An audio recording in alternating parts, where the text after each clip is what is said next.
খুলনা থেকে জলাবদ্ধতার খবর জানাতে আমাদের সাথে যোগ দিচ্ছেন সহকর্মী শাহিন। শাহিন, খুলনা নগরীর কোন কোন অঞ্চল জলাবদ্ধতায় এখনো আটকে আছে আর কি অবস্থা দেখছেন?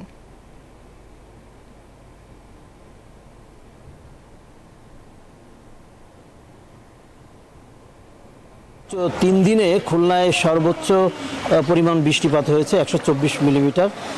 ইতিমধ্যে খুলনা মহানগরীর যে অলিগলি আছে সেই অলিগলি পানিতে তলিয়ে আছে।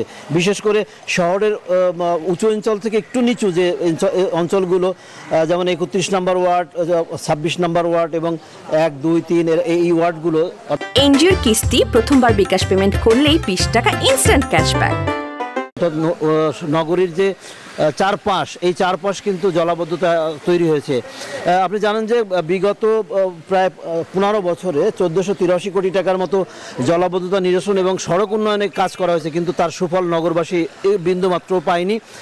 এবং গত সরকারের যে উন্নয়ন কর্মকাণ্ড এখানে চলমান ছিল সেগুলো কিন্তু স্থগিত থাকায় এই জলাবদ্ধতা আরও বাড়িয়ে দিয়েছে।